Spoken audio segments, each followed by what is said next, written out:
Good morning बच्चों, अस्सलाम वालेकुम। उम्मीद करता हूँ आप लोग खैरियत से होंगे। कल हम लोगों ने ज़मीर के बारे में पढ़ा था और बहुत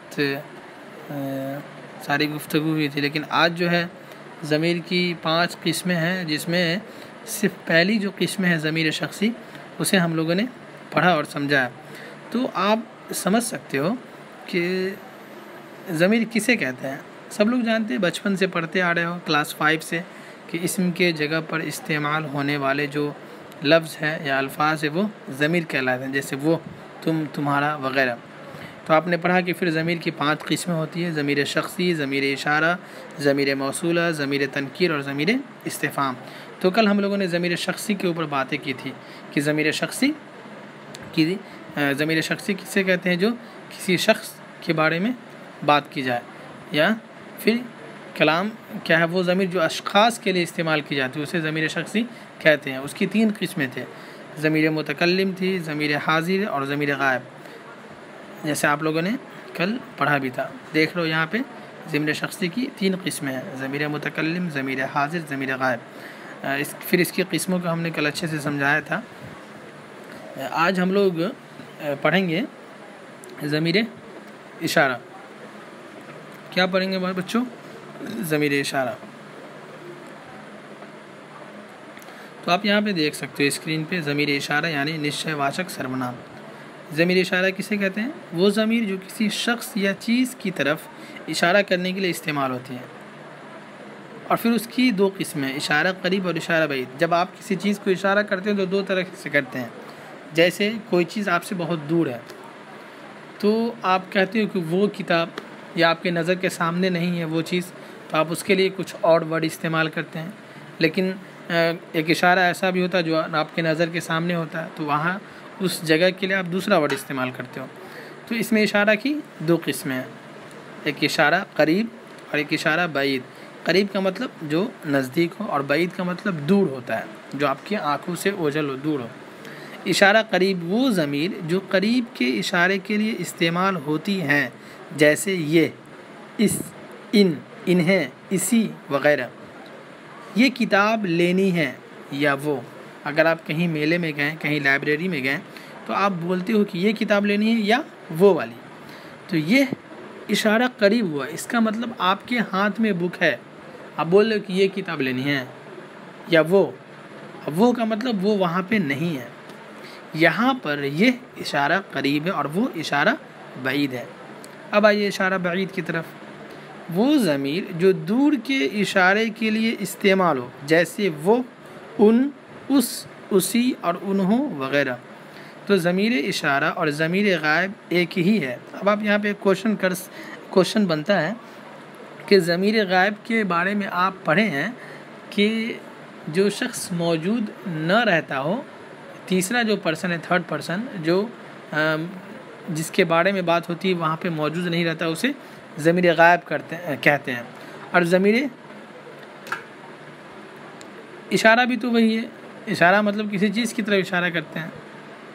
इशारा और ज़मीर गायब एक ही है, लेकिन जब बतौर इशारा इस्तेमाल होती है कि ज़मीर इशारा कहलाती है, और ज़मीर इशारा में वो चीज़ निगाहों के सामने होती है।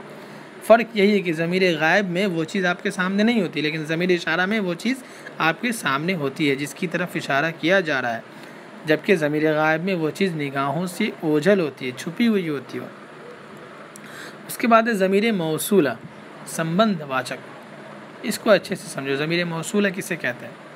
वो ज़मीर जो किसी इस्म की हालत या पता बयान करे और साथ ही 2 जुमलों को मिलाने का काम करे, उसे ज़मीर मौसूला कहते हैं। किसे कहते हैं? वो ज़मीर जो किसी इस्म की हालत या पता बयान करे और साथ ही 2 जुमलों को मिलाने का काम करे, उसे ज़मीर मौसूला कहते हैं। या फिर वो ज़मीर जो इस्म की जगह इस्तेमाल हो मगर उसके साथ एक जुमला होता है जिसमें उस जुमले का बयान होता है, जैसे वो लड़का जो यहाँ आया था अहमद का भाई था। तो यहाँ पे जो ज़मीर लड़का की वजाहत कर रहा है, यानी वो लड़का जो यहाँ आया था अहमद का भाई था, तो जो उस लड़का की को एक्सप्लेन कर रहा है कि वो जो लड़का यहाँ पे आया था वो अहमद का भाई था।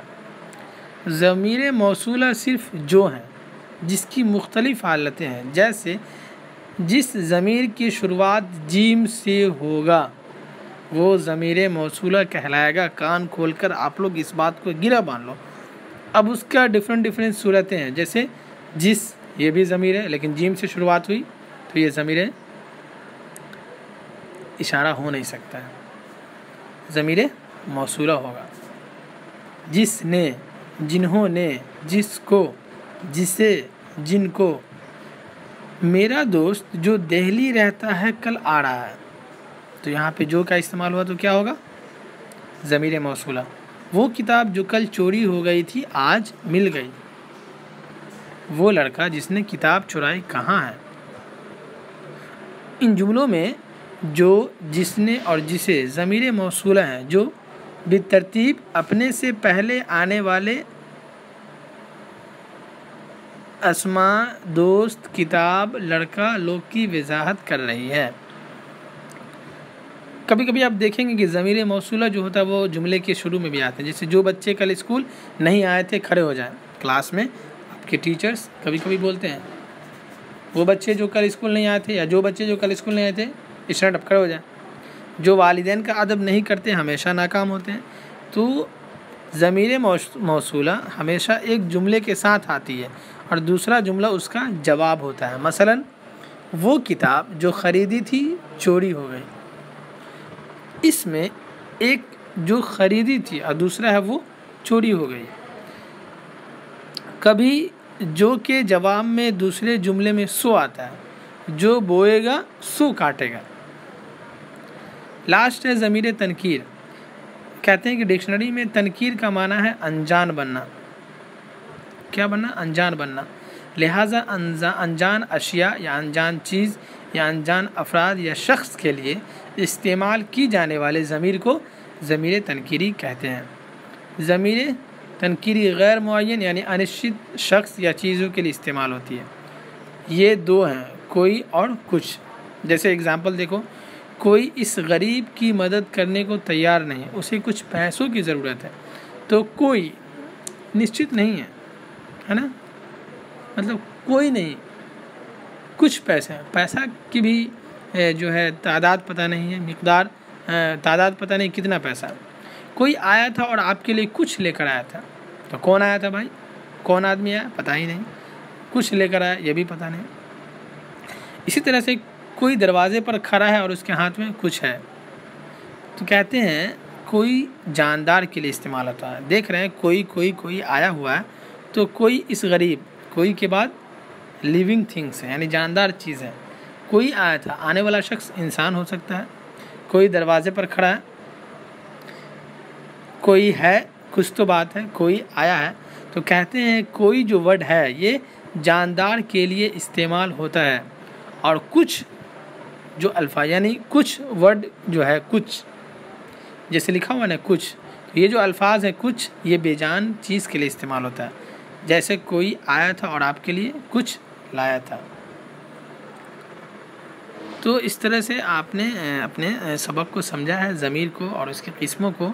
मैं उम्मीद करता हूँ कि आपको इस लेसन से बहुत कुछ समझ में आया होगा। इससे मदद लेने की कोशिश करो। ज़मीर का जो आज चैप्टर था वो ख़त्म हो गया है। फिर इंशाअल्लाह कल मैं कुछ और पढ़ाऊँगा। 5 किस्में थी, एक बचा हुआ है ज़मीर इस्तिफ़ाम। तो ज़मीर इस्तिफ़ाम किसे कहते हैं? ज़मीर इस्तिफ़ाम का मतलब होता है ऐसा ज़मीर जो सवाल पूछने के लिए इस्तेमाल की जाए, जैसे कब, कहाँ, कौन, क्या। तो ये सब जो अल्फाज हैं ये ज़मीर इस्तिफ़ाम है। अगर किसी जुमले के साथ ये इस्तेमाल होता है तो ये ज़मीर इस्तिफ़ाम कहलाएगा। तो बच्चों ये 5 किस्में थी, आपने देखा 5 किस्मों को, ज़मीर शख्सी, ज़मीर इशारा, ज़मीर मौसूला, ज़मीर तनकीर और ज़मीर इस्तिफ़ाम। उम्मीद करता हूँ आप समझ गए होंगे। नहीं भी समझे होंगे तो इंशाल्लाह जब भी क्लासेस ओपन होंगे तो इसको फिर से मैं पढ़ाऊँगा। वैसे इसे आप कोशिश करो कि इसे कॉपी पे नोट करो। 1 बाय 1 जो पेजेस हैं आपको दिख रहे होंगे, इसको इसी तरह से अपने कॉपी में इसका स्क्रीनशॉट ले सकते हो और इसे आप लिख भी सकते हो, ताकि आपको बातें समझ में आ जाए। और अगर कहीं पे कोई दिक्कत हो, बात समझ में ना आती हो, तो आप कमेंट बॉक्स में जा कर के उसे कमेंट में ज़रूर लिखें, ताकि ये पता चले कि आपको कोई चीज़ है जो समझ में नहीं आई हो। शुक्रिया। फिर कल इंशाल्लाह कोई नेक्स्ट